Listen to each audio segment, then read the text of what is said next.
Muy buenos, probando. ¿Se escucha? Entonces vamos a iniciar nuestra transmisión y la mesa del día de hoy. Muy buenos días con todas y todos. Antes de comenzar con la mesa, vamos a leer una carta de saludos del vicerrector, del Vicerrectorado de Investigación y Posgrado a la facultad, dirigido a la doctora Carlota Casalino. Entonces, voy a proceder a leerla. Lima, 22 de septiembre del 2025, doctora Carlota Casalino Sen, decana de la Facultad de Ciencias Sociales, presente.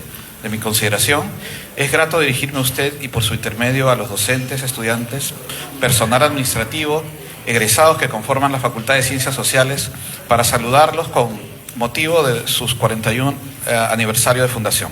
Sea propicia la ocasión para reconocer y valorar el compromiso de la facultad en la formación de profesionales que contribuyen con el desarrollo sostenido del país, así como a un mejor conocimiento del mismo a través de sus investigaciones.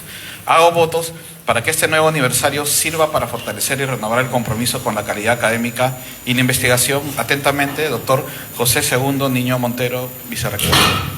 Muy bien, y con este saludo damos inicio a nuestra mesa y les damos la bienvenida a la mesa titulada El ensayo sobre el don en la actualidad, en la que vamos a dialogar sobre uno de los textos más influyentes del antropólogo y sociólogo francés Marcel Mauss, cuya publicación cumple este año un siglo, pero sigue teniendo una vigencia indiscutible hasta nuestros días.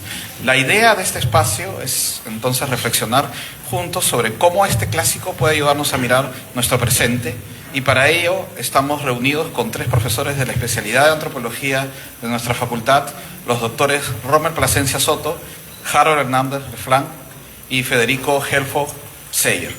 Para organizar bien el tiempo del que disponemos y que todas nuestras voces puedan ser escuchadas, vamos a seguir la siguiente dinámica. Cada ponente contará con 20 minutos para su presentación. Una vez que todos hayan expuesto, abriremos una primera ronda de preguntas y comentarios del público. Luego daremos paso a una ronda de respuestas y comentarios de los ponentes para dialogar sobre las ideas que han surgido.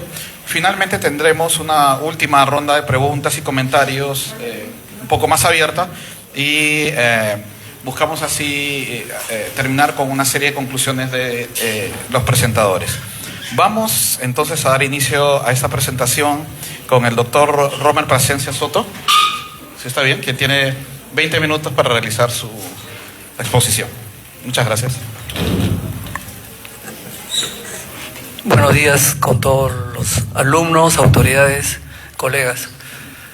Bueno, hubiese preferido que sea por orden alfabético, pero espero estar a la altura de las expectativas de los que han organizado esta mesa.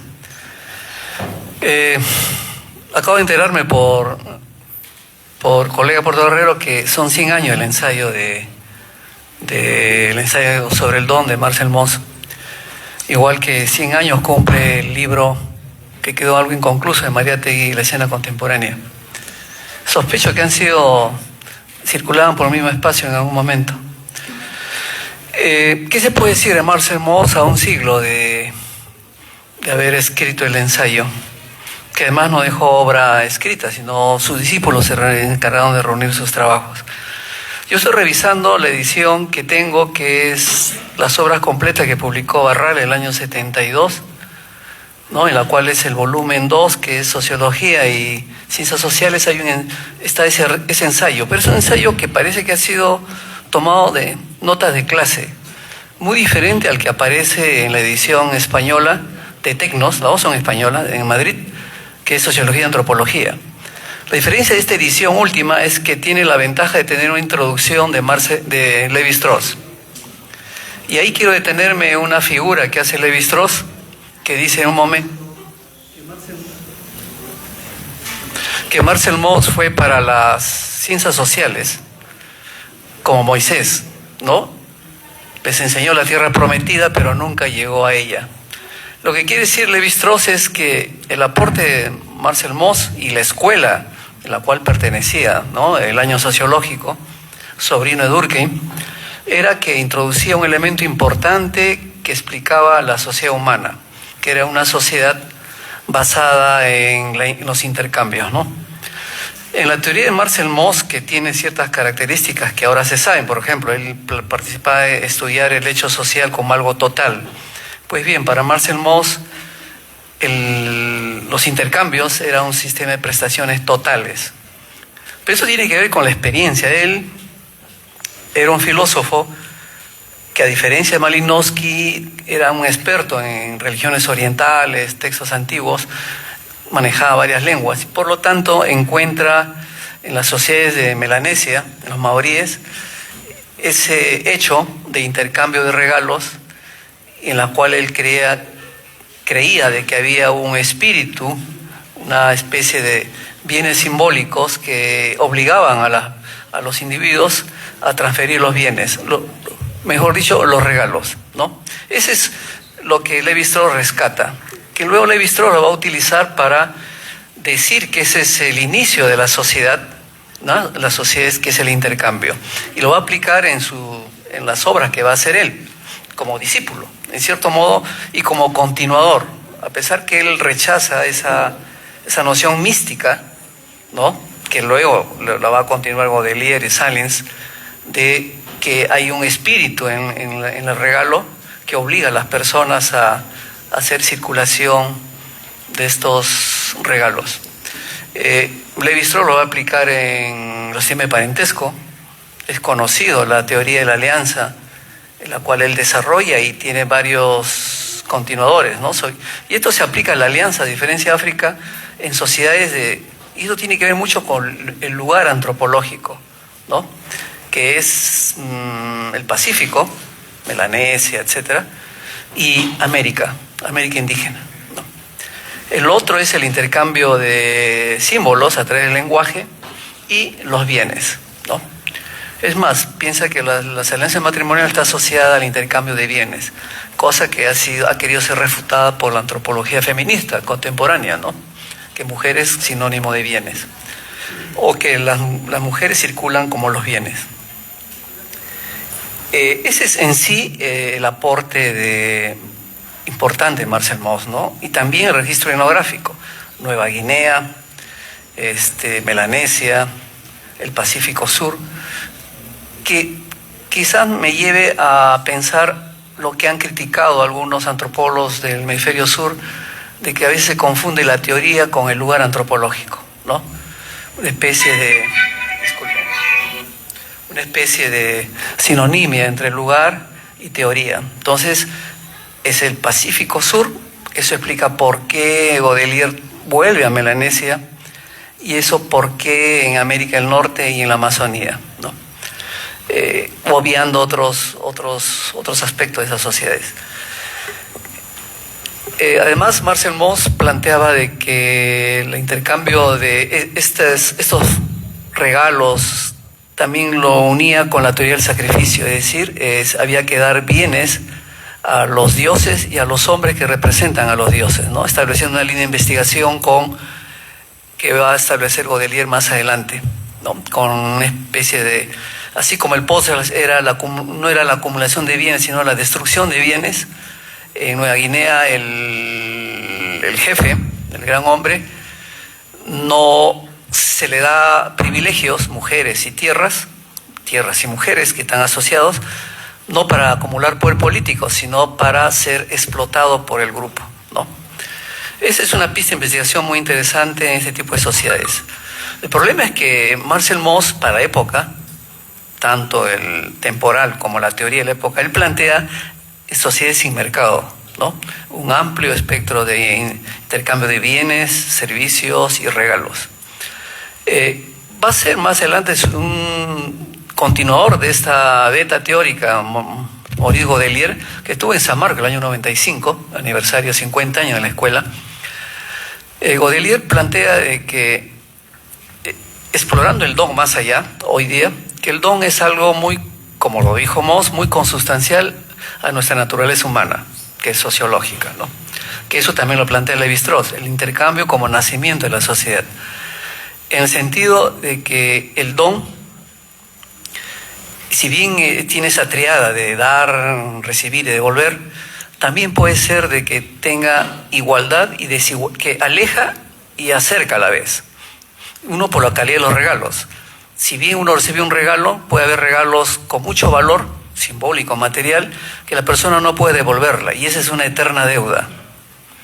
Acuérdense de la tradición de Palma, el cañoncito de Palma, ¿no? Alguien le regala a un aspirante a puesto burocrático, le regala un cañoncito de oro, y Castilla decía a sus edecanes: cuidado, cuidado, va a disparar, tengan cuidado. Y él decía: el señor está disvariando.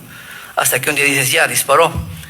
¿Qué quería? Que el señor le había solicitado un trabajo, un modesto trabajo de aduanero, y él se le había concedido. Es decir, siempre el don y el regalo conlleva una deuda. Eso es lo que puede alejar a la persona, pero a la vez lo acerca. Lo otro es que en las sociedades sin mercado, como las que estudió Marcel Mauss,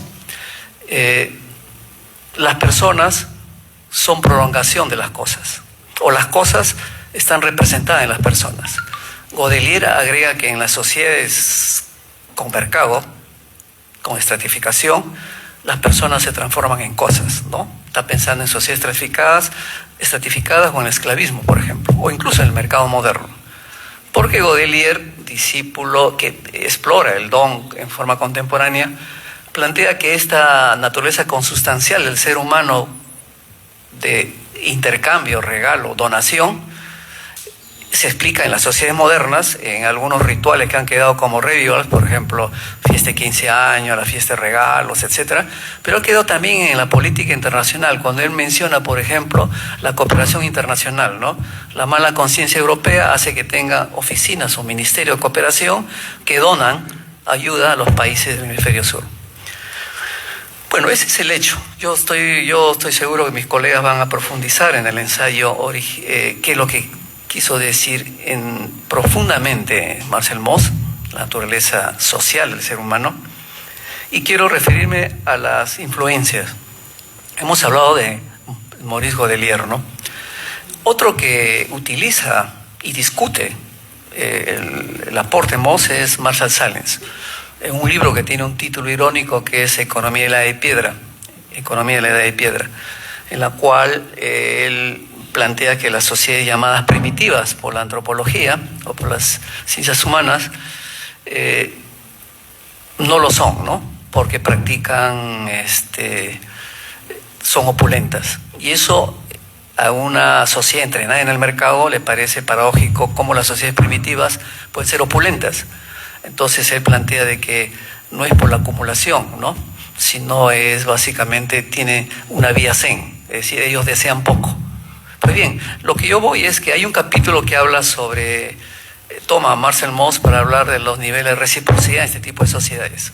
Una de ellas es, por ejemplo, cuando habla como un anillo concéntrico, los tipos de reciprocidad en la cual están vinculadas intercambio de bienes y servicios en sociedades con poco desarrollo del mercado o nulo desarrollo del mercado. Una de ellas es la reciprocidad positiva, es decir, cuando uno a un pariente muy próximo, estructura de parentesco, se da pero no se exige nada, ¿no? Es como que ustedes digan, que sus mamás le digan: hijita, ya terminaste antropología, ya ganas el Ministerio de la Mujer, dame la mitad de tu sueldo porque te he mantenido desde niña, ¿no? Pues eso no sucede, no debería suceder. El otro tipo de reciprocidad es equilibrada, que es en el grupo. Y lo otro es la reciprocidad negativa con el enemigo, ¿no? Tomo a la fuerza y no te doy nada. En el otro doy y recibo. En el primero, como es pariente, no espero nada a cambio. Y Sahlins dice que la reciprocidad negativa con la positiva tiene equivalencia estructural porque los dos son incompletas. Dan y no reciben nada, o se apropian y no dan nada. La equilibrada con el grupo sería lo más, como su nombre indica, ideal, ¿no? Ese es un ejemplo que puede haber influido en el estudio de tipo de sociedades de alianza en las cuales se practica este sistema. Ahora yo quisiera, para terminar, si me permiten, ¿cuál fue la influencia en el Perú? Obviamente todo el mundo piensa en Murra, ¿no? Pero se sospecha que Murra más recibió enseñanza de Polanyi en Chicago que de Marcel Mauss, aunque sus discípulos utilizan a Marcel Mauss, ¿no? Ese manifiesto sustantivista que se llama Reciprocidad e Intercambio en los Andes Peruanos, del IEP, el año 74, es un manifiesto, como digo, sustantivista, ¿no? Uno lee el libro y está ahí Enrique Mayer y Fonseca Sammarquino, discípulos de John Murray. Entonces se instala en la etnografía andina, es decir, estoy hablando ya de la imaginación etnográfica respecto al ensayo del don, o la influencia que pude haber tenido. Entonces se instala el discurso de que el mundo andino es por esencia recíproco, ¿no? Y esto requiere algún tipo de explicación, si me permite. Uno es el esencialismo andino, ¿no? Por ejemplo, si uno lee la tesis de los años 70 de Betsy Núñez del Prado, que es miembro de una saga de antropólogos cusqueños, ¿no? Muy patrimonial, ¿no? No todos son una saga de antropólogos vinculados al turismo alternativo, si cabe el término. Bueno, Betsy tiene una tesis en el Cusco, en el año 74, creo, que dice, escuchen el título.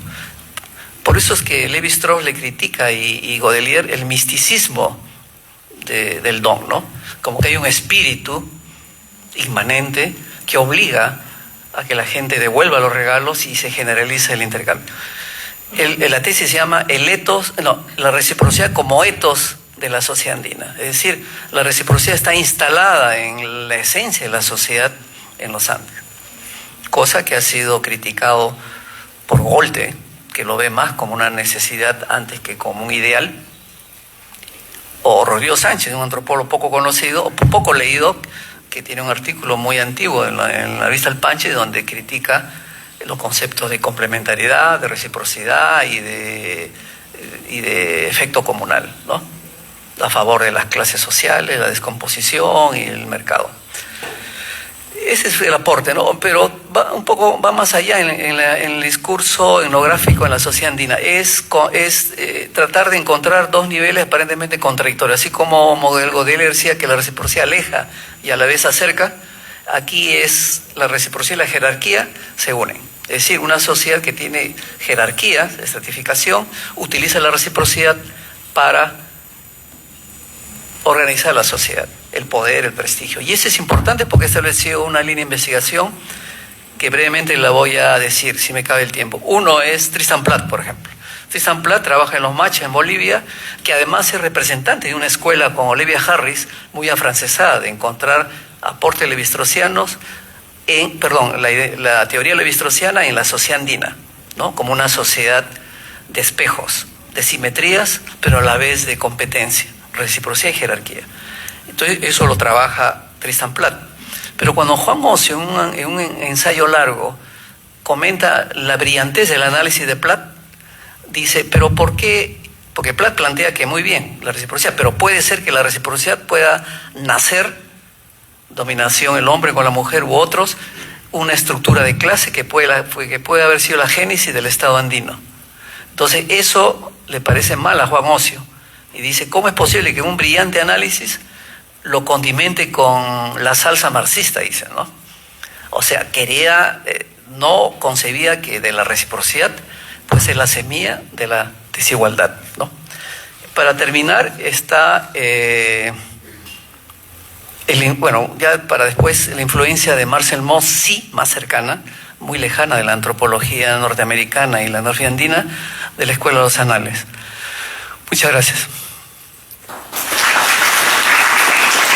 Muy bien, un agradecimiento al doctor Plasencia por su presentación. Vamos a dar ahora la voz al doctor Federico Helfgott para que haga también su presentación. Tiene 20 minutos para realizar.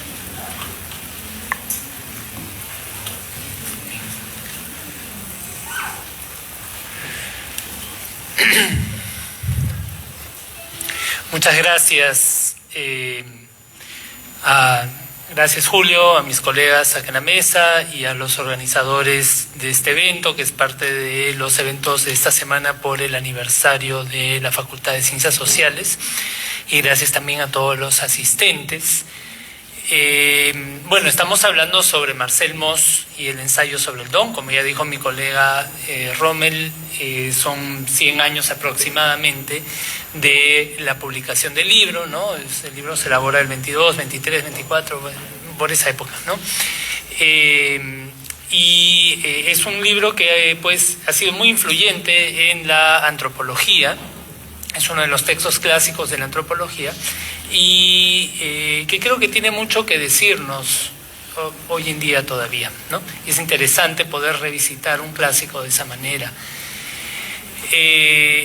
Marcel Mauss, digamos, el ensayo sobre el don y en general su obra sobre estos temas, ¿no? Es un punto clave en la articulación de las ideas de la antropología sobre, como ya ha mencionado Rommel, sobre la reciprocidad. Y podemos entenderlo también conceptualmente como parte de un campo conceptual más amplio, en primer lugar, de la exploración de los temas económicos desde la antropología, y que para Marcel Mauss, por supuesto, siendo antropólogo y siendo además discípulo de Emile Durkheim, que además era su tío, pero eso no tiene importancia, era discípulo de Durkheim, lo ve como un hecho social total, ¿no? Digamos, y eso creo que no es nada nuevo, decir que para Mauss, para Durkheim y como para la mayoría de los antropólogos, lo económico es también social, es también religioso, es también cultural. Esa es una de las marcas distintivas de la antropología, ¿no? El holismo, que también hasta cierto punto lo comparten nuestros colegas historiadores en buena medida también, pero otras ciencias sociales menos, conforme te vas alejando ya es mucho menos, ¿no? Entonces, pero el ensayo sobre el don es parte de ese momento. Es parte y también se une a un campo conceptual más amplio, más allá de la antropología, de la crítica al utilitarismo y la crítica al pensamiento que estaba surgiendo entre los economistas, sobre todo desde el giro neoclásico de la economía, es parte de ese campo conceptual también, ¿no? Podemos entender a Mauss en relación con Malinowski, podemos entender a Mauss en relación con Marx, podemos entender a Mauss en relación con Polanyi, ¿no? Con Malinowski, bueno, Mauss toma muchos ejemplos de Malinowski, probablemente creo que la mayor cantidad de ejemplos que toma es de la obra de Malinowski, y como ya ha mencionado Rommel, Mauss tenía sin duda un mejor dominio que Malinowski de la historia de las religiones, de la cuestión comparada etnológica, digamos, mientras que Malinowski obviamente era un gran etnógrafo y bueno, Mauss no pretendía serlo, Mauss no era un etnógrafo, ¿no? Entonces ahí hay una relación interesante. Malinowski da buena parte del material que Mauss interpreta, pero obviamente Mauss no se limita a los datos de Malinowski, sino también toma mucho de los trabajos sobre los Kwakiutl, de Franz Boas y de otros antropólogos, y también informes y registros etnográficos sobre los maoríes, ¿no? Entonces, y ahí esos tres, polinesios, melanesios y nativoamericanos de la costa noroeste del sur de Canadá, noroeste de Estados Unidos, suroeste de Canadá.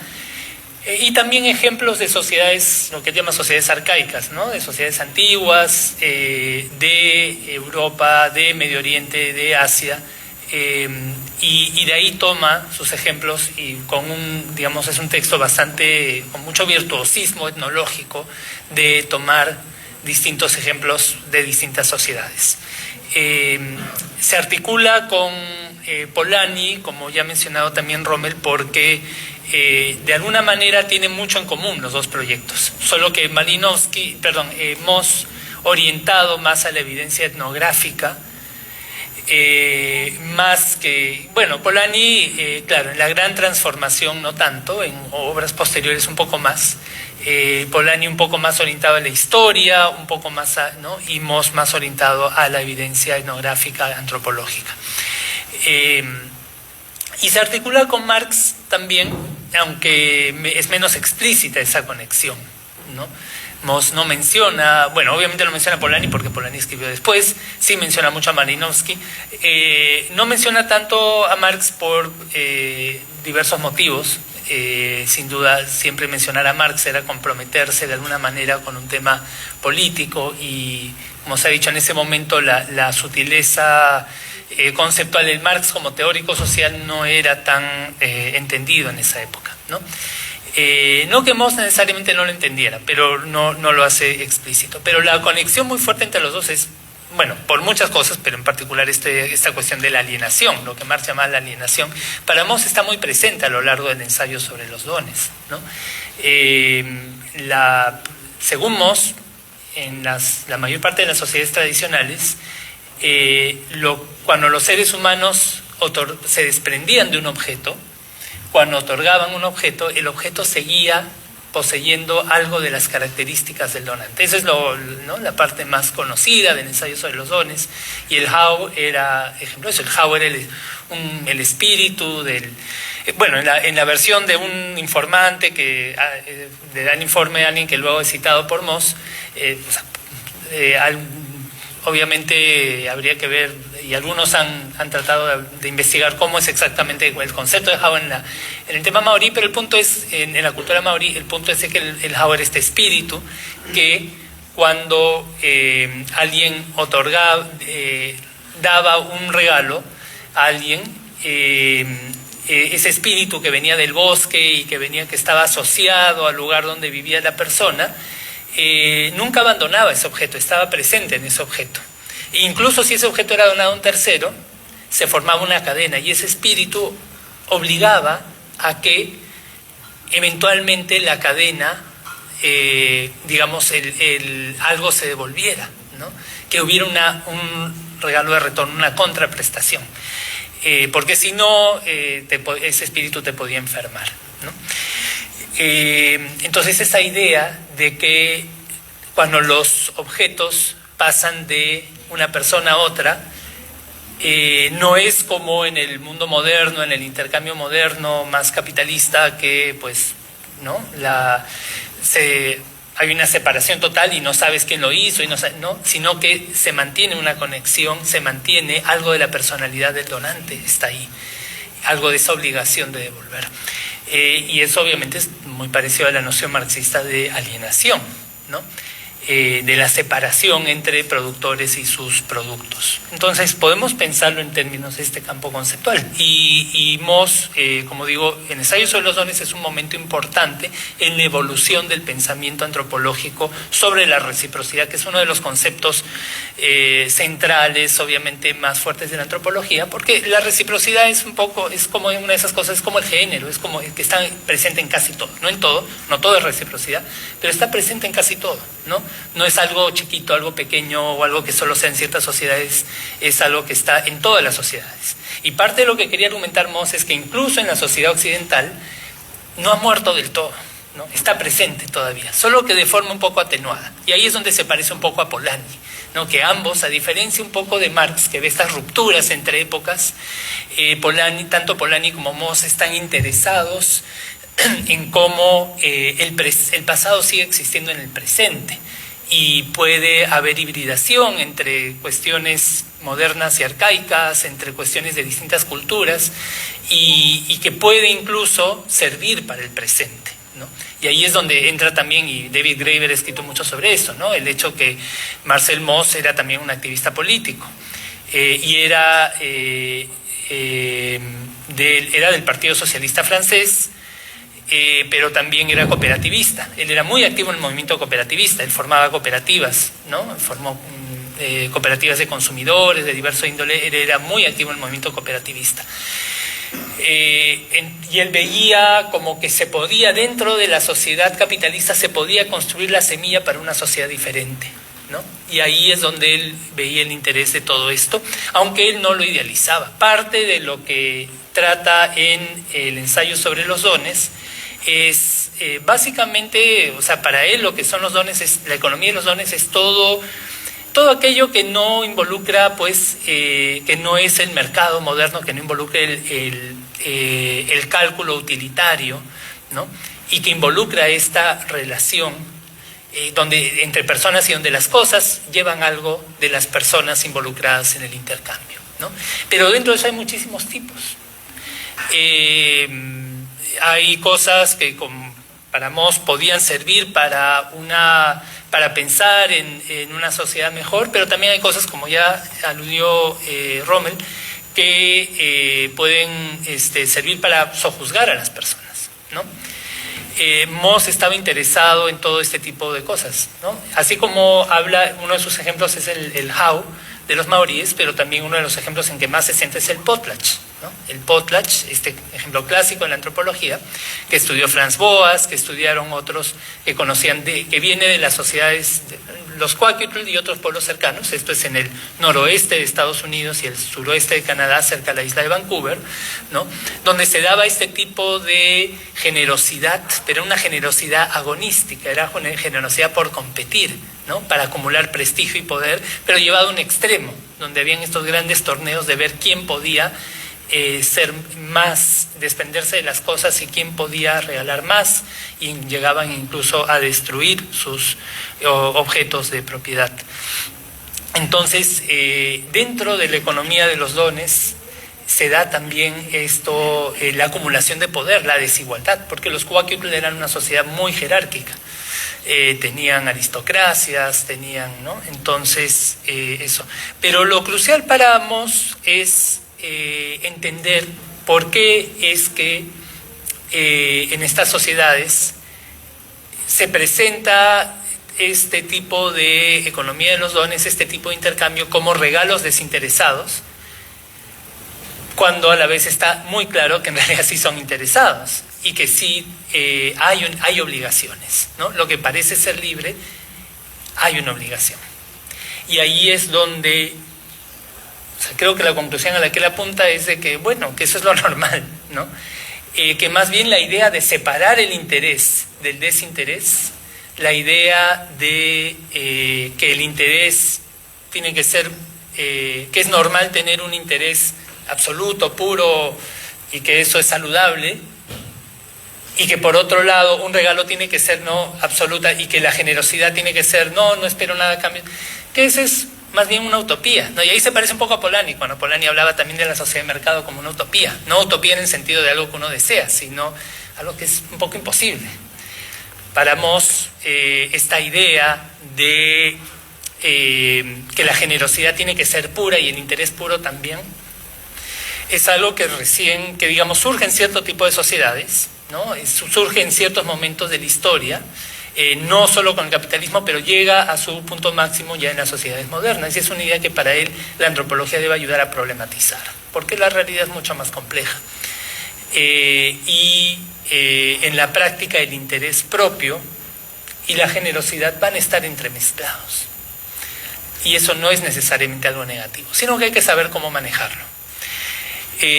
Porque así como se puede usar para la generosidad, para que todos tengan, para que todos puedan compartir de la riqueza, ¿no?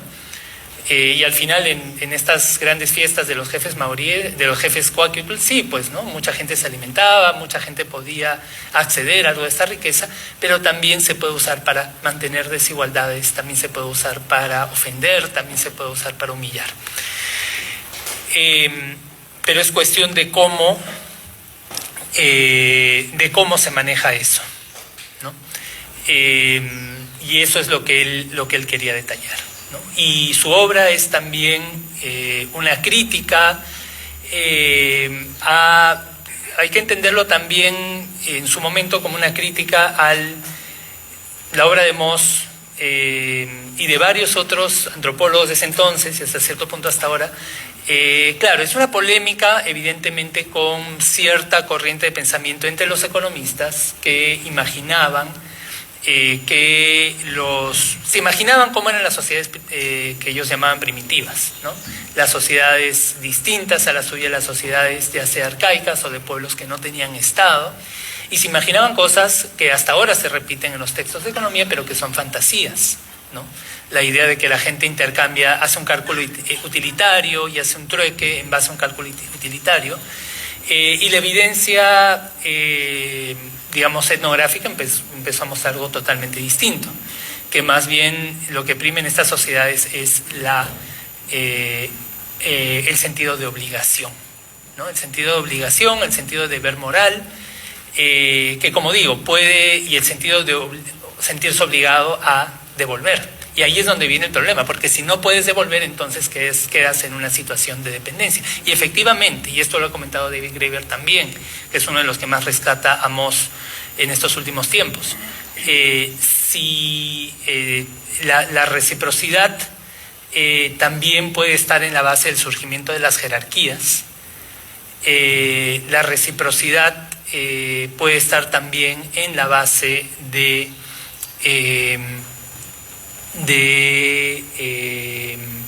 la deuda. Bueno, Graeber dice de la deuda, ¿no? Y ahí es donde surgen estos problemas. Gracias.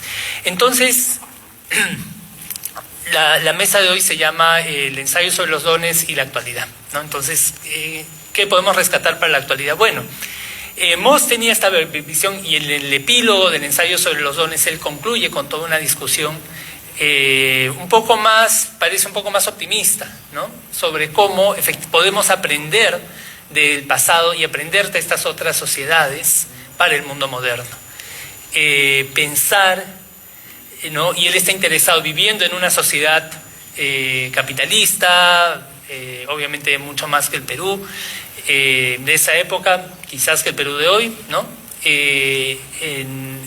Eso podríamos debatir.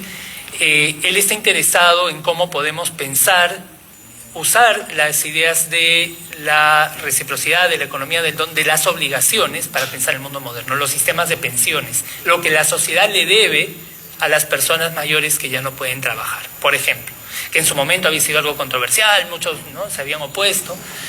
Él quiere pensar en lo que la sociedad debe a esas personas, ¿no? O pensar también esto de las prestaciones totales, donde ciertos individuos podían tomar todo lo del otro, y eso dependía de relaciones de parentesco, de ciertas relaciones rituales. En muchas sociedades no eran generalizadas, pero pensar qué podemos aprender de eso para el mundo moderno, ¿no? Y ahí es donde, bueno, digamos, las ideas de Marcel Mauss nos ayudan todavía a pensar en criticar, ¿no?, que todavía está presente la idea de reducirlo todo al mercado. Obviamente,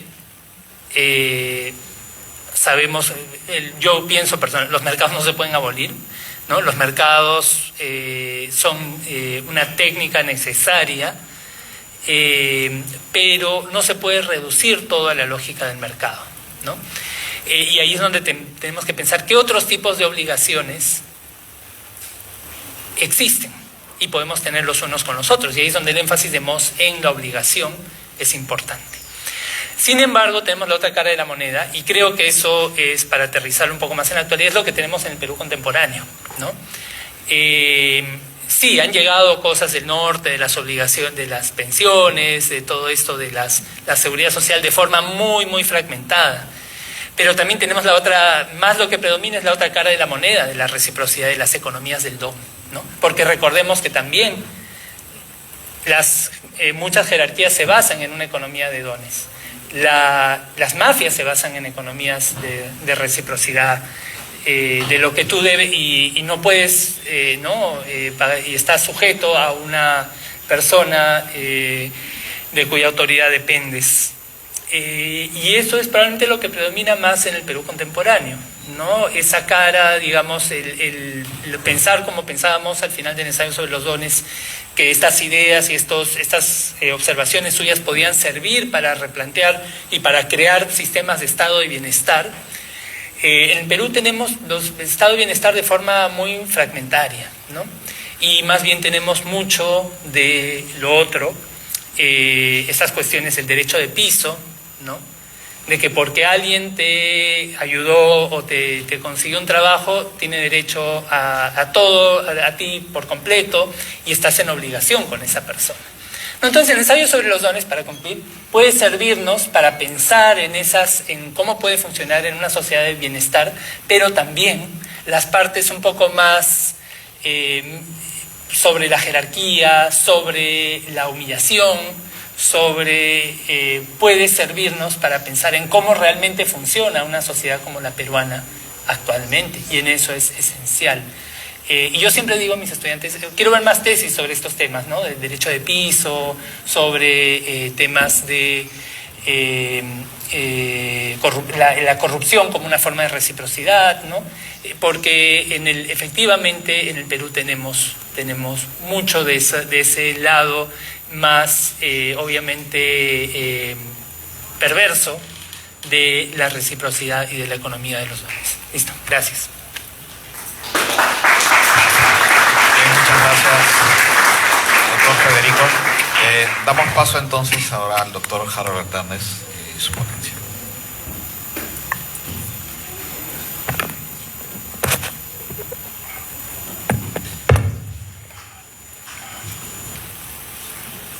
Bien,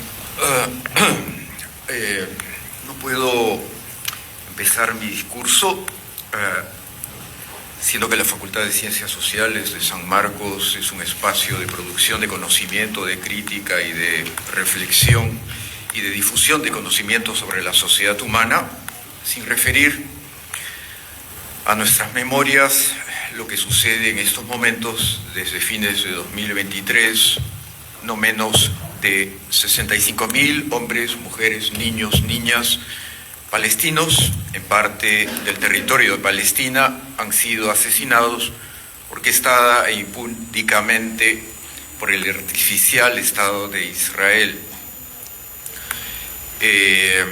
Todo con la complicidad y la impudicia del gobierno de Donald Trump y de los gobiernos débiles y pusilánimes de Europa continental e Inglaterra, más las ganancias en ventas de servicios y productos de decenas de transnacionales, constructoras, fábricas de armamento, sistemas electrónicos, etc. Creo que siempre en espacios públicos hay que referir esta desgracia humana y social absolutamente evitable. Atisbo además que en breves años podrá constituirse una nueva versión del Tribunal de Nuremberg para juzgar a decenas o cientos de miles de criminales de guerra del Estado de Israel, pero también de Hamás, asesinos de 1.200 hombres, mujeres, niños y niñas judíos. Atisbo en un futuro no muy lejano, la sociedad humana se preguntará por qué y cómo, salvo escasos hombres y mujeres e instituciones sociales valientes, no hizo nada. Las razones serán, supongo, las transnacionales de comunicación que mienten, la cobardía humana y el Dios judeocristiano. Dios siempre es una buena tapadera. Luego, saludar por favor a la decana de la facultad, Carlota Casalino-Sen, a los directores de escuela, de departamento de la facultad, a los estudiantes y profesores todos, a los profesores que están ante esta mesa, en especial a la profesora Mercedes Giesecke Saralafos por la puntual invitación. El ensayo sobre el don cumple aproximadamente 100 años de haber sido publicado por primera vez, con que los 100 años siempre son una buena excusa para que en un espacio como este se digan algunas palabras sobre este texto, sobre todo porque me parece es una publicación marcadamente recurrida como referente, cuando me podría dar la impresión de que solo se le trata, al menos en los foros orales de las ciencias sociales, como una suerte de texto mistificado y casi nada más. Es decir, se le nombra al autor, pero también al título, pero sin embargo no suele leérseles con puntualidad y mucho menos usársele como instrumento, que es lo que debería servir, para lo que debería servir un libro, una investigación. Y yo vería que este texto de abundante dato e interpretación es en lo sustantivo un instrumento teórico, conceptual, epistemológico y metodológico, que además de otros textos fundamentales de la antropología sirve al intelecto del investigador, sea antropólogo, sociólogo, arqueólogo, historiador, aún psicólogo, y esto más allá de las formas o procesos sociales en la enorme diversidad histórica, es decir, en el tiempo, y etnográfica, es decir, en el espacio. Es decir, entiendo, el don es una variable, y solo una variable. Dicho esto, por la que a mí respecta, pretendo destacar 4 o 5 o 6 ideas, entre otras muchísimas ideas, y que se puede rescatar del ensayo sobre el don de Marcel Mauss. Lo primero que me parece pertinente pudiera ser lo siguiente, y hasta donde me alcance los 20 minutos que se me han concedido. Uno, la ayuda teórica y explicativa para el etnógrafo del concepto del don. A este respecto, Evans Pritchard, en algún texto de historia de la antropología, rescata lo siguiente, entre otras ideas y citas sobre Mauss. Mauss estaba en la línea de la tradición filosófica que va desde Montesquieu, una tradición según la cual se llegaba a conclusiones a través del análisis de conceptos y no de hechos, y estos se utilizaban para ilustrar las formulaciones a las que se llegaba por métodos que no fueran inductivos. Se puede replicar que la alternativa de Mauss de la distancia analítica, la labor de gabinete y la cierta ausencia de lógica de trabajo de campo empírico puede hacer tornar la descripción-análisis en algo vulgarmente mecánico, plagado de lugares comunes y de explicaciones convencionales extensibles a casi todas las formas sociales. No obstante, la distancia teórica que asume la alternativa de Marcel Mauss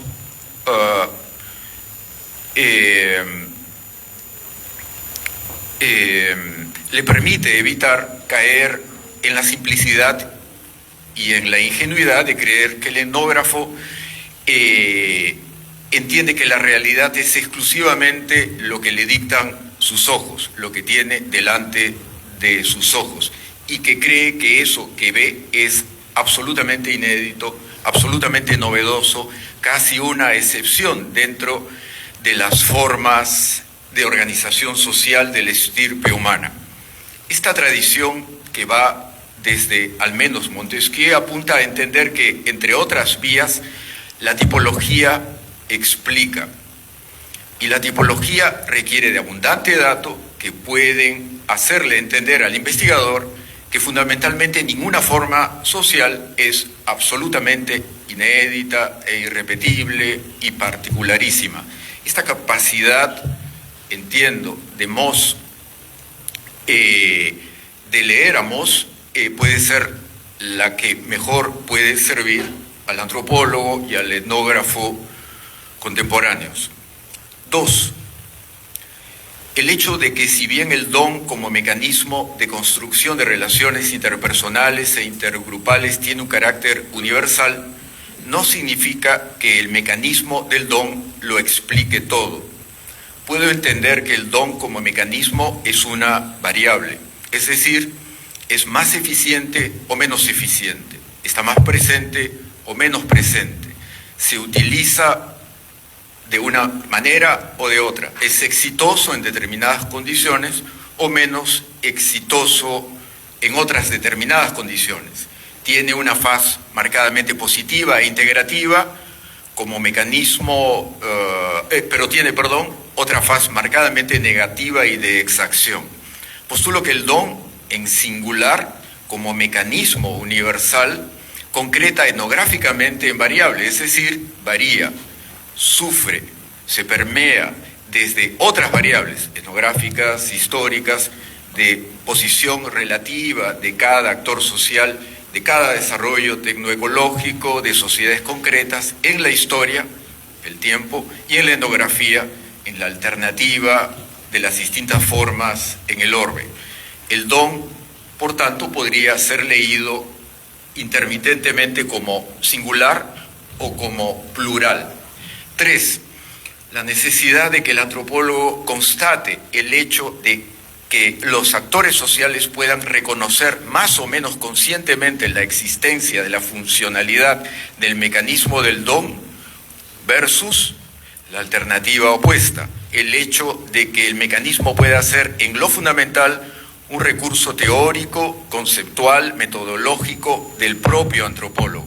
Es decir, en este último caso, entender que es posible que, de facto, de manera marcadamente evidente, no se constate mecanismos reconocibles objetivamente o desde la toma de conciencia de los actores sociales, sino que el antropólogo invente, con arreglo a un tipo de explicación, un concepto que le permita comprender determinadas formas y niveles de transacciones entre y dentro. 4. Debe referirse también el tema marcadamente importante y polémico del hecho de que el antropólogo siempre corre el peligro de ser astutamente engañado por el discurso de los actores sociales. Marshall Salins, en El espíritu del don, rescata una referencia de Lévi-Strauss a este respecto. Salins dice que lo que Lévi-Strauss cuestiona es la confianza que Moss apunta a la racionalización indígena.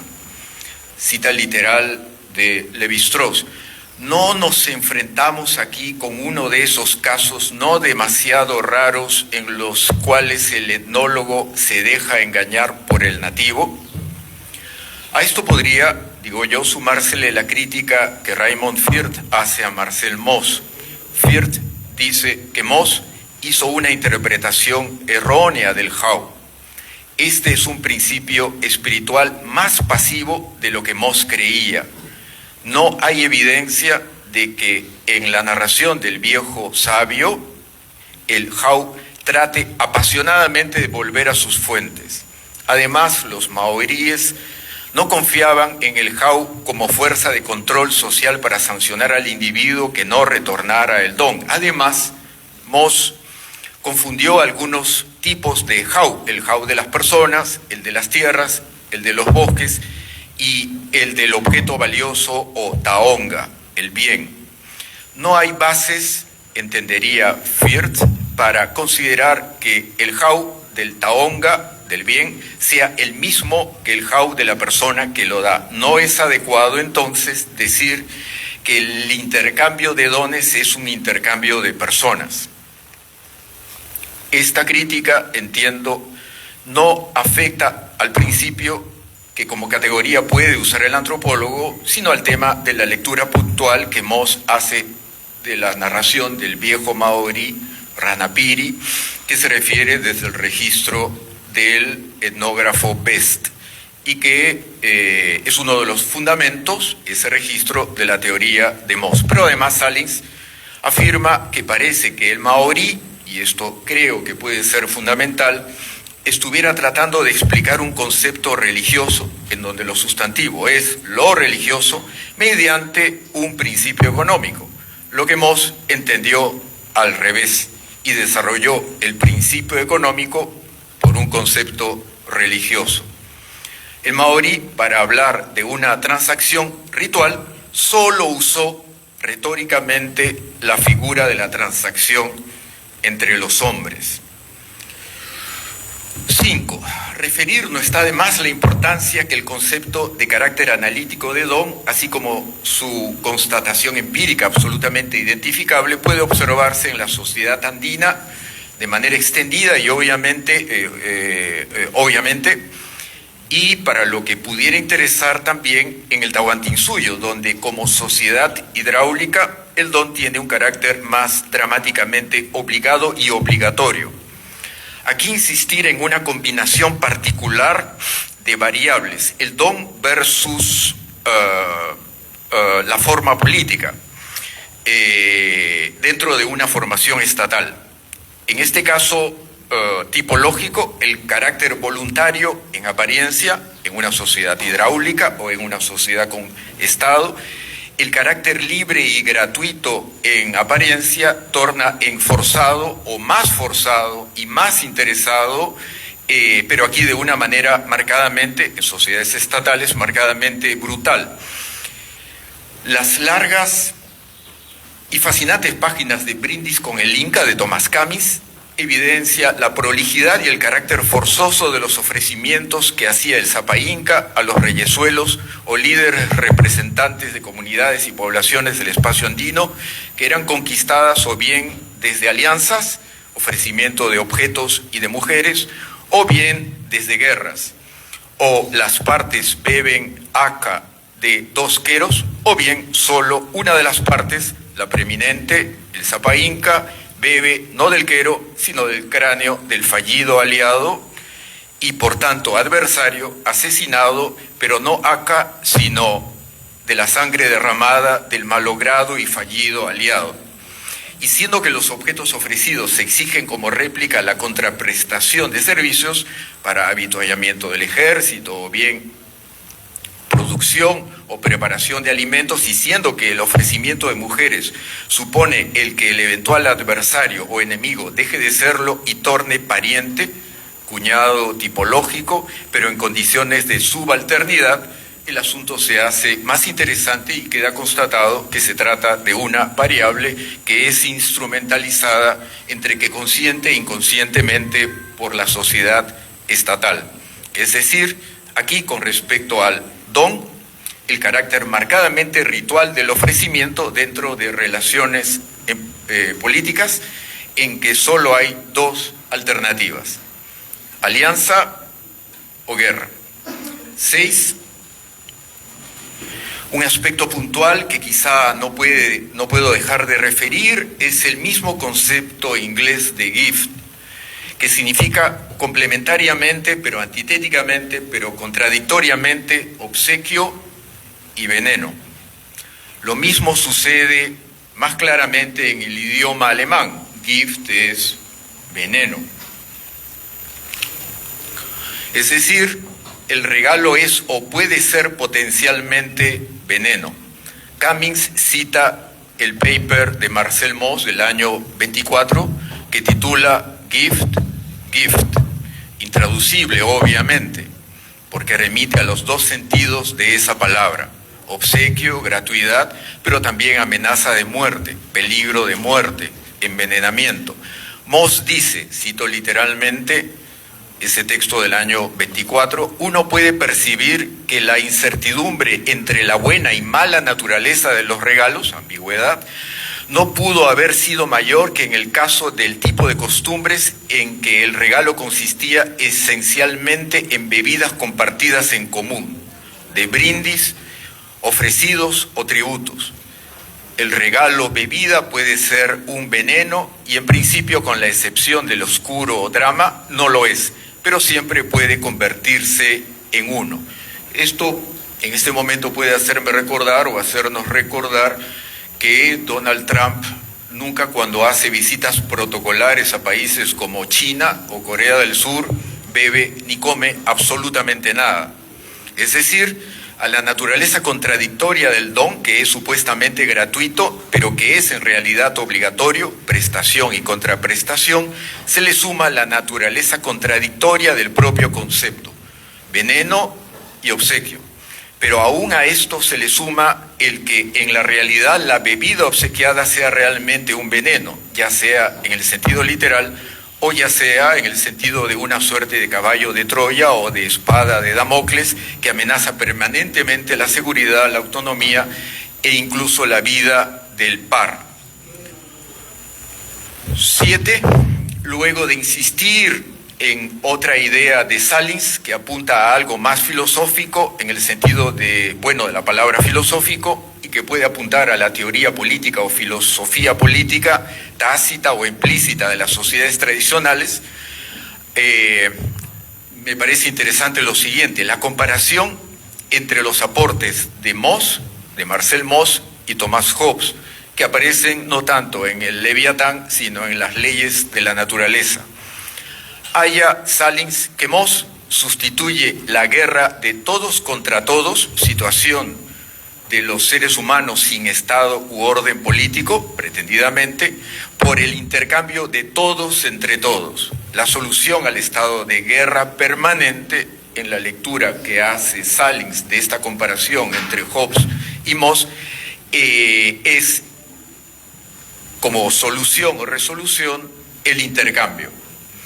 El don, por tanto, es alianza, solidaridad, comunión, paz. Finalmente, la virtud que Hobbes había descubierto en el Estado. El don en Mauss es el equivalente al Estado, es el recurso primitivo para lograr la paz. La prestación total es el contrato social, para utilizar el término de Rousseau, pero supone un grado de urgencia y obligatoriedad. La prestación total supone intercambios efectuados de una manera voluntaria en apariencia, pero en que, en esencia, los intercambios son fundamentalmente obligatorios bajo la pena de guerra privada o abierta. Así, la negación a dar o el hecho de no invitar es como la negación de aceptar, equivale a una declaración de guerra y significa el rechazo de la alianza o de la comunión, observa este autor.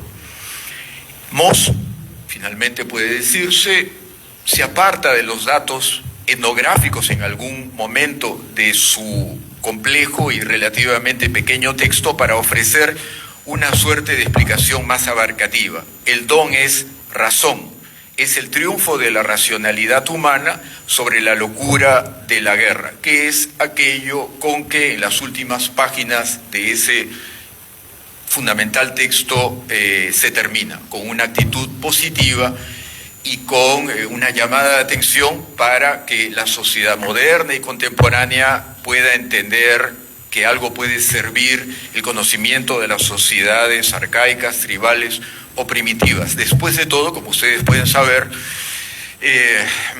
hay que tener en cuenta la biografía de Marcel Mauss, que como la biografía de millones de europeos de su generación, sufrieron 2 guerras mundiales, lo cual creo que es una enorme evidencia del sentido de la importancia que puede tener para este autor y contemporáneos ese simple, aparentemente simple, pero complejo y complicado concepto de gift, vamos a llamarle así.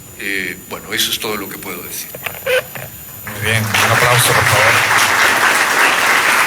Muchas gracias por la presentación, doctor Hernández. Entonces, vamos a dar paso a una ronda de preguntas, ¿no?, de los presentes. Por favor, pueden levantar las manos, plantear las preguntas. Vamos a alcanzarles el micrófono a quien quiera participar, dar su opinión, preguntar. Acá tenemos a primero. Gracias.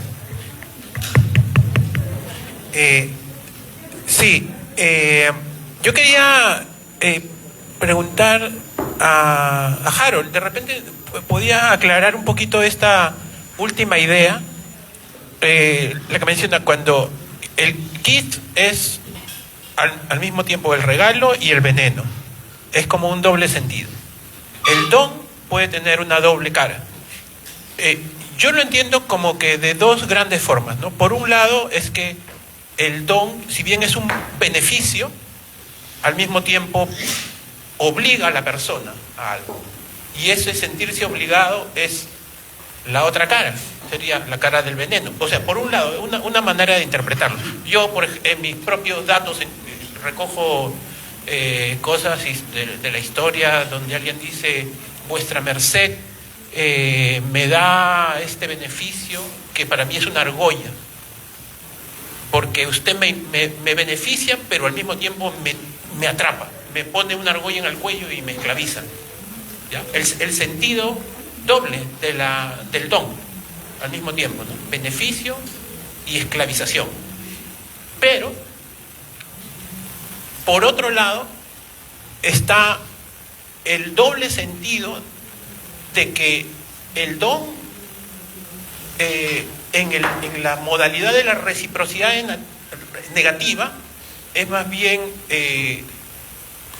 el opuesto, como la violencia, una violencia que puede instaurar un deseo de venganza, de retaliación, equivalente a un deseo de obligación por un beneficio. También una violencia instaura un deseo de retribuir violencia, pero esa violencia, que es la cara negativa de la reciprocidad, también puede instaurar un orden, ¿ya? Si es una violencia muy desequilibrada. Es decir, si yo tengo los medios de la violencia y tú no tienes cómo responder a esa violencia, al final puede instaurarse ahí una relación de dominación, o más bien que te obligo a entrar en relaciones de reciprocidad conmigo, ¿no? Luego te impongo otras obligaciones. Entonces, mi pregunta es, la idea del GIF, la que mencionaba Harold, sobre el GIF como al mismo tiempo veneno, ¿por dónde se orienta? ¿Va más por el lado este último del don, que puede ser una violencia e instaurar una reciprocidad negativa? ¿O es las dos caras del beneficio que al mismo tiempo me atrapa y me pone en deuda? Muchas gracias por la pregunta. Tenemos otra aquí. Buen día con todos.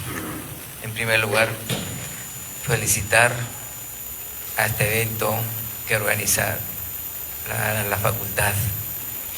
Y para hoy se haya escogido un tema de reflexión sobre el don, y un tema eminentemente antropológico, aunque quizás tenga orígenes todavía algo sociológico, pero tiene ese fondo. Ahora, la pregunta casi como una forma de curiosidad. Se podría entender o explicar lo que Marcel Mauss escoge la palabra don para tratar el asunto de dar y recibir. ¿Qué es ese hecho? Que mucho nos está preocupando en la antropología desde antes, el asunto de los intercambios en sociedades que no tienen moneda, sociedades precapitalistas, ¿verdad? Que no generan riqueza, o en todo caso de otro tipo. Entonces, ¿por qué esta palabra don? Cuando tiene su origen en el medioevo para indicar de origen noble, y tiene una connotación de lengua latina, dominus, y es para asignar poder, dominio, respeto. Y que se utilice, Marcel Mauss haya utilizado este término para tratar las formas de intercambio, las formas de valoración en las sociedades preindustriales o primitivas para ese entonces, término muy usual. Término que, y es adecuado en ese sentido el don. Para los años 80 se retoma con el término de reciprocidad social. El don es una reciprocidad social. Y en nuestra actualidad, esta reciprocidad, si bien es cierto, es un término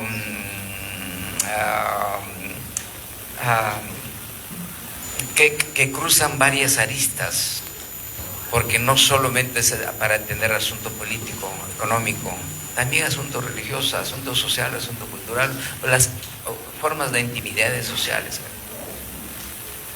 Si bien es cierto, ha señalado tanto Rommel como Federico estas primigenias, partiendo de las relaciones de parentesco, esta relación padre a hijo y el retorno como principio básico. Pero esto, ¿cómo es que se complejiza? Y esto es factible entender en nuestros términos que señalemos dentro de la cooperativa, estos asuntos de seguro social. ¿Será una forma de reciprocidad? ¿Será una forma del don? ¿O no será que estemos confundiendo? Como algo denota Harold. Gracias. Bien, gracias. ¿Tenemos a alguien más que quiera participar, comentar?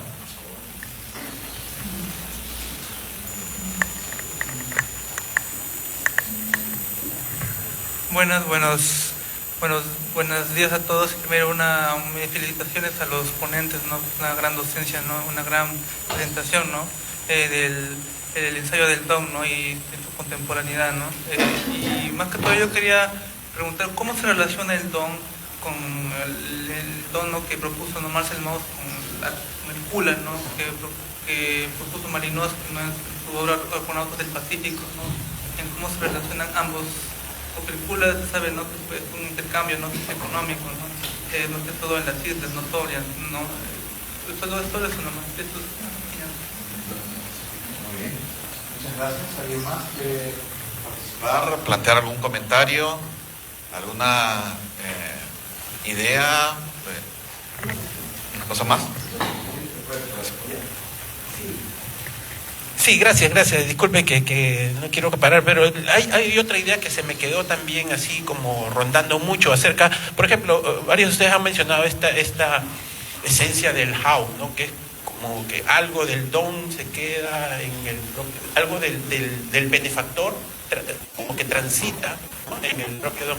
Saben, yo me quedaba pensando, no sé si ustedes tienen alguna idea acerca de cuáles pueden ser los efectos cognitivos de la entrega del don. ¿Saben? Yo estoy pensando, por ejemplo, pienso en casos etnográficos, entre comillas, digo, de la vida cotidiana que yo puedo haber tenido, de cómo, por ejemplo, en un instituto de investigación que vive de la cooperación internacional, llega a la cooperación internacional y, por supuesto, como es una relación asimétrica, ¿no? Es una relación asimétrica. La cooperación, las instituciones, las potencias extranjeras ponen dinero que acá uno no está en capacidad de devolver una medida igual o equivalente, entonces lo que queda es la deuda moral hacia ellos. Entonces, pero así como hay una deuda moral, un reconocimiento de la autoridad y del respeto, y uno tiende a pensar como ellos, a eso quería llegar, que las ideas, los códigos, las racionalidades, los conceptos del benefactor viajan con la cooperación, y las personas dentro de la ONG local acá comienzan a razonar en los mismos términos de el benefactor. A eso me refería con los efectos cognitivos, más allá de los efectos morales, que son quizás los más obvios y conocidos en la mecánica del don. Sí. Perfecto. Muchas gracias. Tenemos acá... Perdón. Agradeciendo la tolerancia. Porque esa pregunta hice a razón, dije, ¿no será que estamos interpretando el asunto del don y la reciprocidad, su diferencia? Dije esto por una razón. En la antropología fue constante el manejo de la metodología técnica de investigación, de observar, entrevistar, recoger lo que nos dice, ¿verdad? Y lo que queremos saber. Pero casi no pedimos la opinión sobre ese tema de los actores sociales. Y luego nos quedamos nosotros para opinar, para interpretar y comparar. Entonces, Marcel Mauss casi nunca tuvo trabajo de campo, o no los tuvo, solo un gran material que recogió o que recibió, pero ha tenido una gran predilección de manejar, ¿no? A diferencia de ello, Godelier sí estuvo con los Baruya, recogiendo, viendo el intercambio de la sal, cómo se produce este mercado, tal, y eso le permite, este trabajo de campo le permite un poco más, mucho más avanzar, ahondar al aspecto del don, ¿verdad? Quizás le da mucho más un enriquecimiento al don de Marcel Mauss. Entonces, en esa perspectiva, hoy en día ver este asunto del don y la reciprocidad será adecuado si no lo recibimos de manera directa del actor social, su opinión, su forma de interpretar sobre lo que hace. Perfecto, tenemos una última intervención, ¿no? Bueno, esto va más ligado a la parte del objeto que obtiene esta parte del espíritu, y del cómo las posibles intenciones del sujeto que da esta parte del espíritu, impregnándolo en el objeto, podría, desde la concepción maorí, podría tener influencia sobre el espíritu en el objeto. O como tal vez, si es que hay una contingencia ya de los maorís sobre esta posibilidad de que las intenciones en el acto de intercambiar, en el acto de dar, puedan influir tal vez en el espíritu, o tal vez si el espíritu es, en concepción de los maoríes, una entidad indiferente a las intenciones de los sujetos, sea una entidad primaria. Quisiera saber más o menos si es que los maoríes contemplaban algo en esta dinámica de dar, recibir, de entregar, o si es que tal vez no hay mucha información sobre esto. Bien, entonces yo solo quería plantear también una pregunta para los tres, ¿no? Y tiene que ver con justamente algo que creo que se ha planteado bastante bien, una inquietud, y es este uso que se hace muchas veces bastante más abierto, ¿no? Fluido de la noción de don. ¿En qué medida puede convertirse en un concepto mistificador, no es cierto? Por este uso tan flexible, ¿no? Me pareció interesante esta propuesta de Harold de trabajarlo como una variable, ¿no? Pero muchas veces se trabaja como concepto interpretativo final, ¿no? Como este concepto clave que resuelve la explicación general del investigador. Quería un poco que también si pudieran comentarnos al respecto un poco más, les agradecería mucho. Bien, con esto tenemos varios de los comentarios y vamos a pasar a la respuesta de los expositores. No sé quién quisiera comenzar.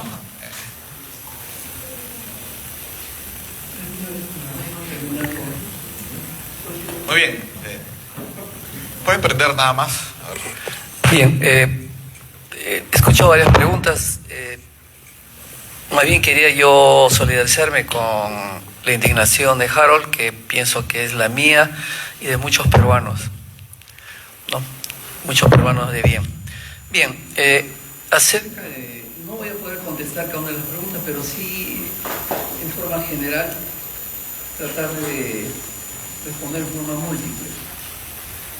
Uno sobre lo de Nureña, ¿no?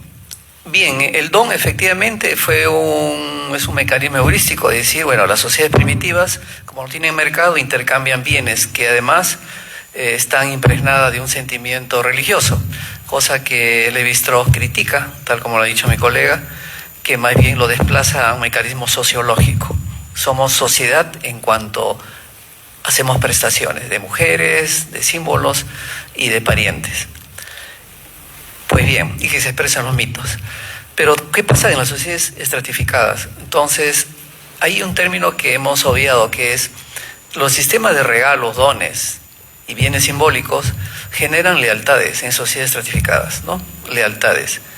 Esto se traduce en América Latina en una profusa literatura sobre lo que Nureña llama argolla. Los mexicanos le llamaron caciquismo, muy vinculado a las políticas populistas en el territorio mexicano. Lealtades, ¿no? ¿Qué es lo que ata a una persona? La lealtad. La mafia, las becas, etcétera, etcétera. La política, básicamente, ¿no?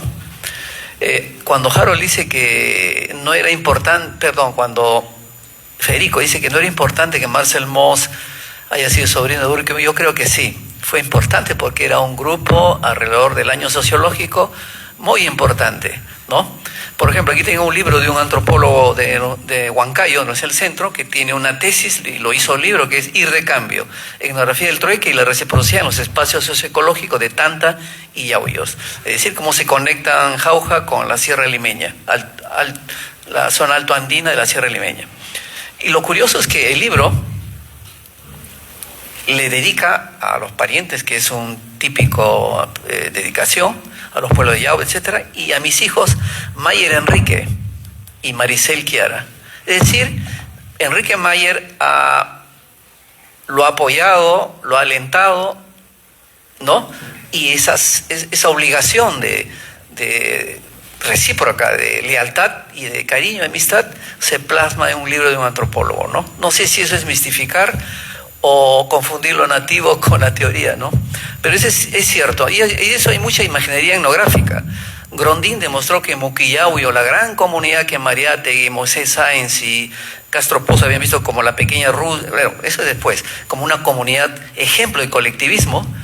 Grondín estudia que la reciprocidad es usada por la capa de comuneros ricos para su beneficio.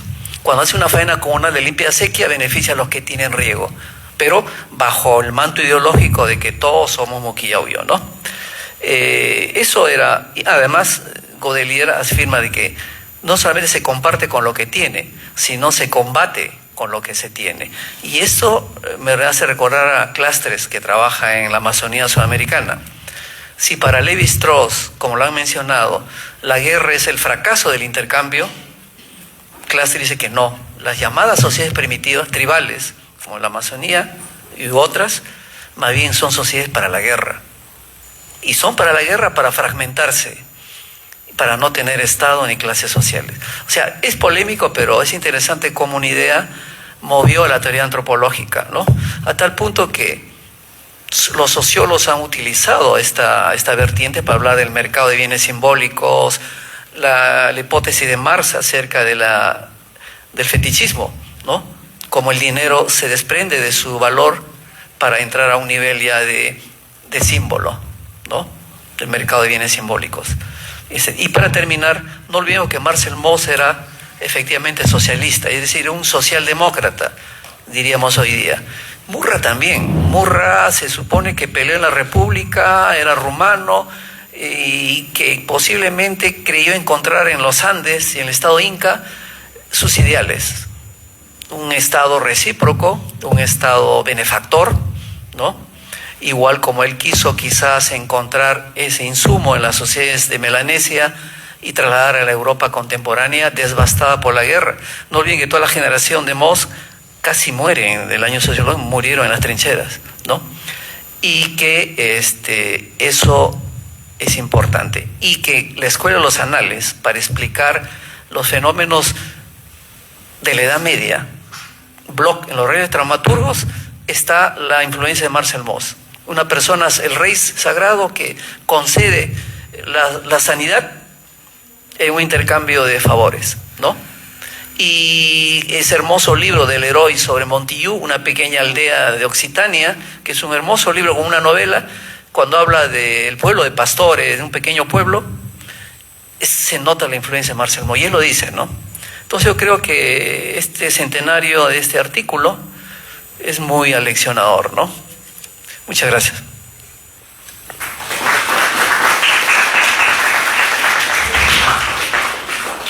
Bueno, sí. Ya, yo sí lo Harold que acompaña. Bien, gracias. Bueno, voy a tratar de comentar sobre algunas de las preguntas y comentarios que se han hecho. No sé si voy a poder todas, voy a tratar de ser breve.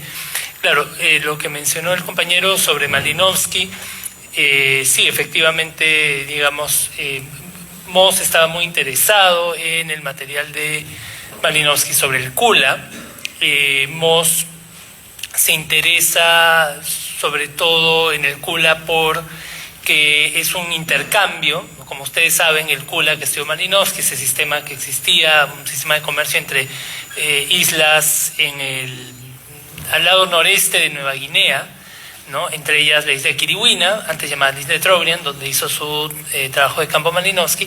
Era un sistema de intercambio donde iban pulseras en un lado, en una dirección de las agujas del reloj, y collares en el otro, y se hacían estas grandes expediciones.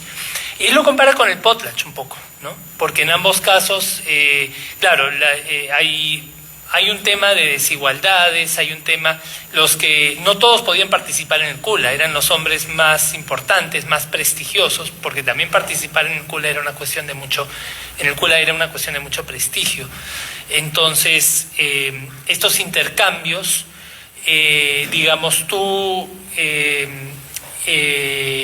dabas un año y el año siguiente te iban a visitar y se tenía que devolver el regalo, y había cierta competencia, cierta competitividad, quizás no tan agonístico, tan competitivo como en el potlatch, pero tenía un elemento de eso también, y eso era parte de su prestigio.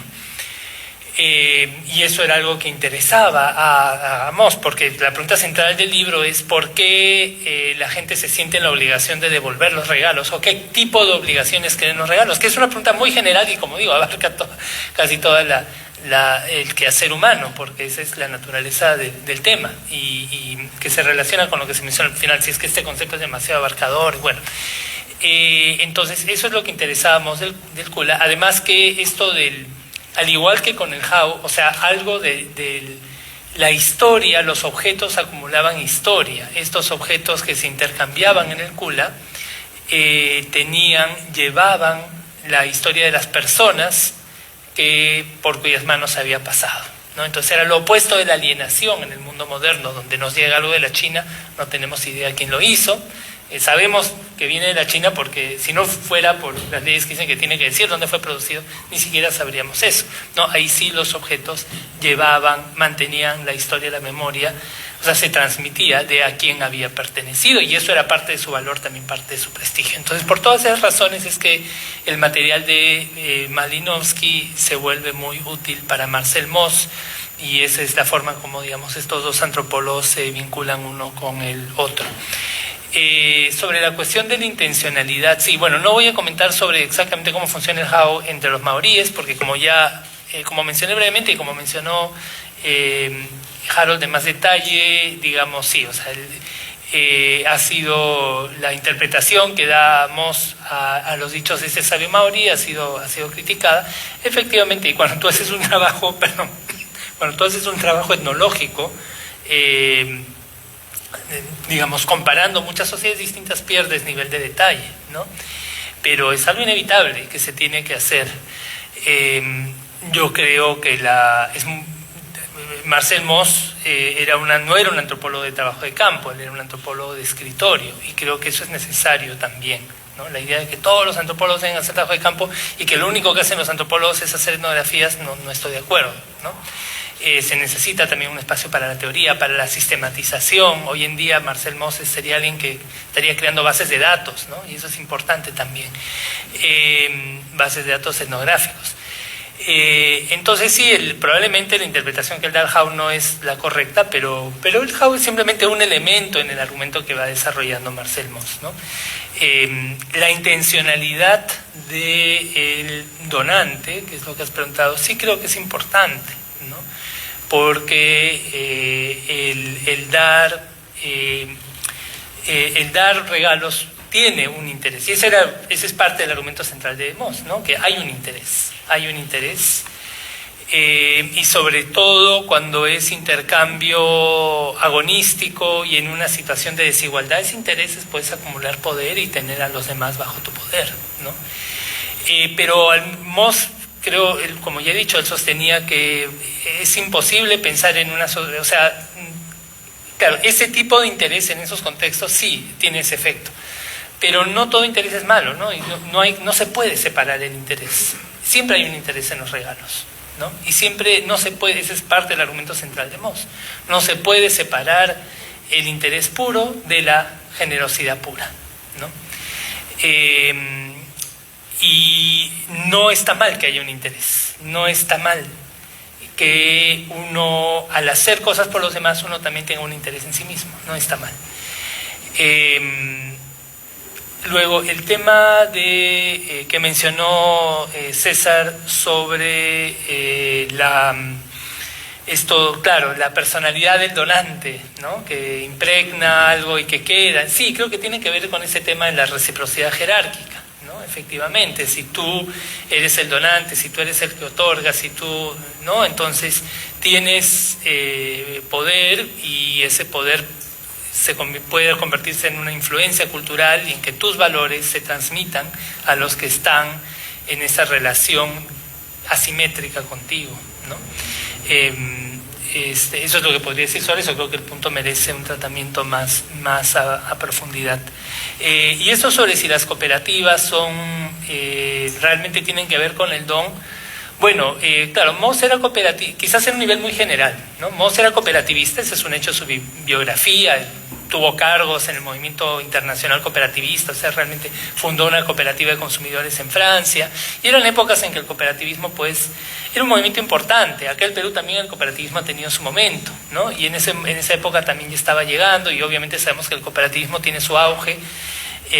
Bueno, hay una tesis que leí hace un tiempo sobre los antropólogos de San Marcos en los años 60 y cómo Matos Mar, Julio Kotler promovían el cooperativismo, hicieron un informe diciendo que el cooperativismo era una de las soluciones a los problemas del Perú, y eso fue muy influyente sobre Velasco. El cooperativismo del Perú llegó a su auge en la época de Velasco, y luego obviamente sabemos que el cooperativismo en el Perú creo que carga con el estigma de la época de Velasco, y por eso en el Perú no se forman, por ejemplo, las cooperativas mineras en los años 90, que sí se forman en Bolivia, ¿no? Entonces, bueno, el cooperativismo tiene toda su historia, toda su época, que tiene que ver con el don. Quizás el tema de la obligación con los demás, o sea, bueno, no voy a entrar el cooperativismo es un tema bien complejo, ¿no? Pero el tema de la obligación con los demás, el tema de que esto del interés, de que al buscar tu propio interés puedes también estar en solidaridad con los demás, y viceversa, que no hay necesidad de separar las dos cosas, ¿no? Que más bien separar el interés puro, un interés puro, digamos así, rapaz, y por otro lado tratar de ser un filántropo puro en otros momentos, eso no es lo mejor para la sociedad. No sé, eso se me ocurre otro, pero creo que también el tema merece un tratamiento más profundo. Y si es mistificante, lo del don es una buena pregunta, si es que el concepto es mistificante, o podríamos decir sobre el concepto de reciprocidad. Bueno, ahí es interesante que, por ejemplo, me hizo pensar David Graeber, este antropólogo muy importante, del cual se ha hablado acá antes, porque a un nivel muy superficial, digamos, Graeber es probablemente el antropólogo sociocultural de la tendencia, digamos, de la corriente principal de la antropología sociocultural, el que más libros ha vendido, ¿no? Entonces eso es importante. Yo soy muy práctico, lo siento, es un indicador importante, es el que más bestsellers ha escrito, entonces pero no es solo bestsellers, o sea, son libros obviamente, algunos más que otros, de calidad. Y David Graeber, él rescata mucho a Marcel Mauss, desde su primer libro sobre la teoría del valor, tiene todo un capítulo larguísimo sobre Marcel Mauss.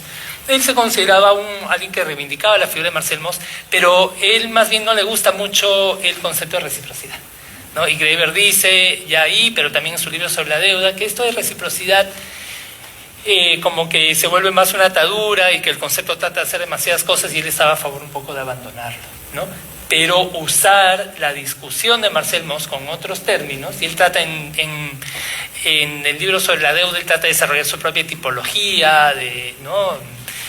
Lo llama comunismo, comunismo, jerarquía y intercambio, ¿no?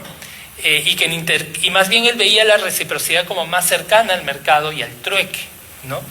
Y lo que Mauss llamaba prestaciones totales, él lo quiere vincular, bueno, con este uso idiosincrático de la idea de comunismo, que Mauss también lo hace brevemente, que toma la idea de esta frase de Louis Blanc, un socialista francés pre-Marx, ¿no? De todos, de cada cual de acuerdo a sus habilidades, y a cada cual de acuerdo a sus y para cada cual de acuerdo a sus necesidades, ¿no? En fin, a lo que voy es de que las palabras, los términos no necesariamente son lo más importante. Lo importante es qué es lo que Mauss estaba tratando de hacer, ¿no?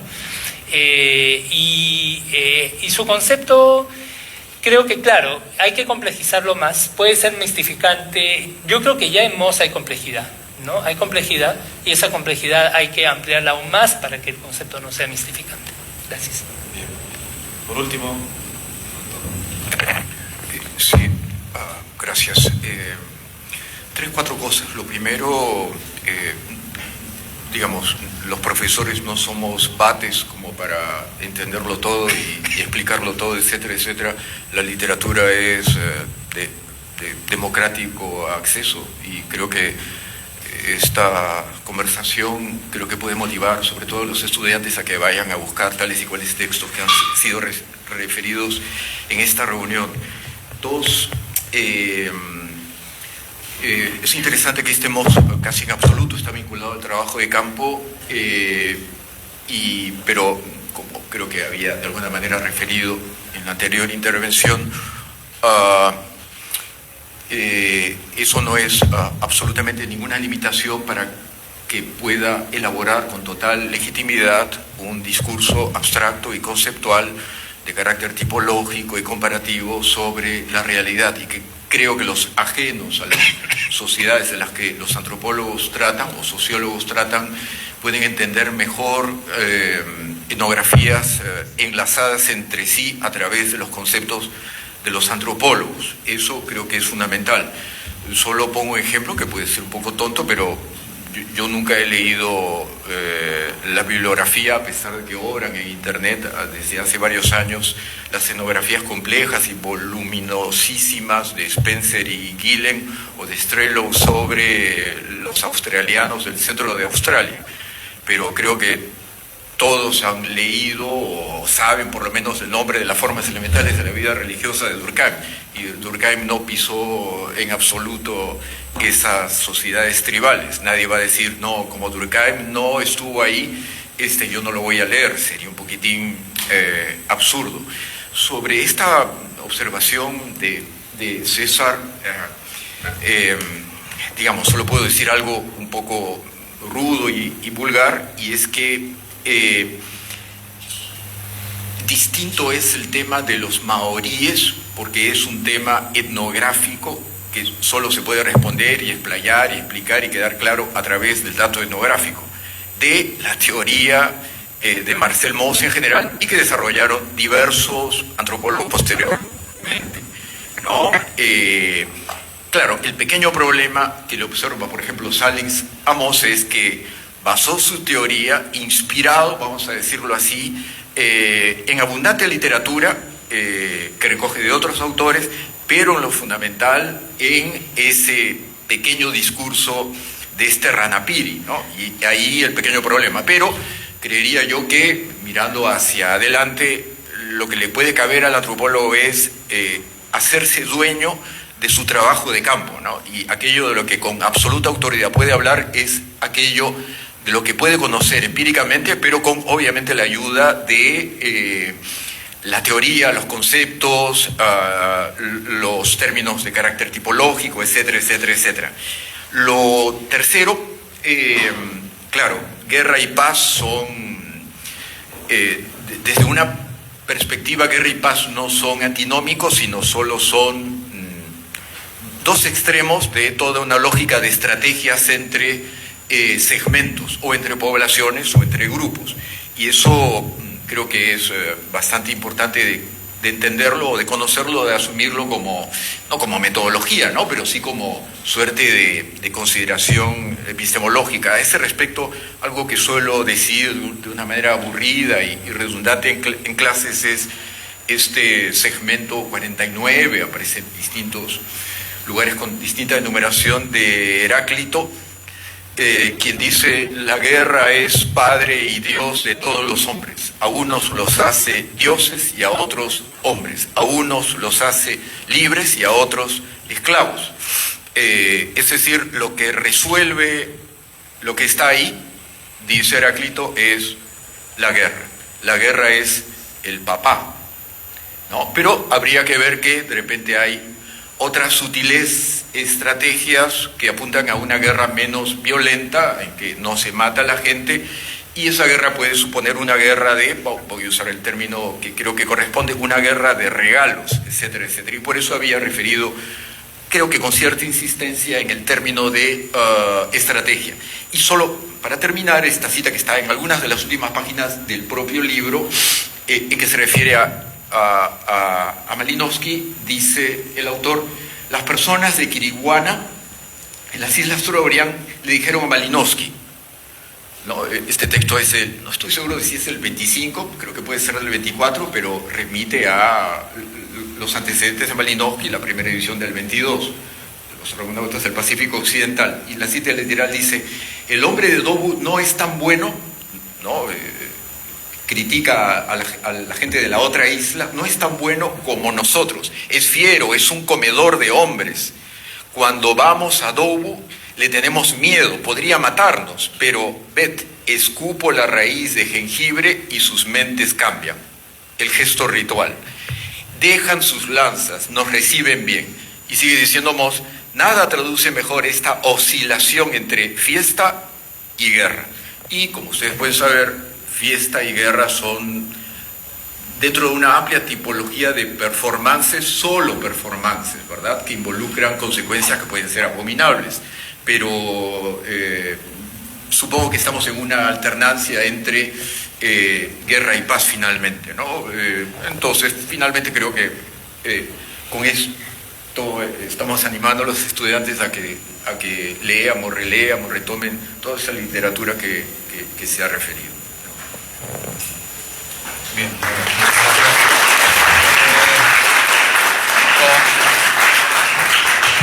Con estas palabras del doctor Hernández hemos terminado nuestra mesa. Los invitamos a continuar con las siguientes actividades que se están dando por el aniversario y que van a hacerse esta tarde. Muy bien, muchas gracias a todos por su participación. Nos vemos.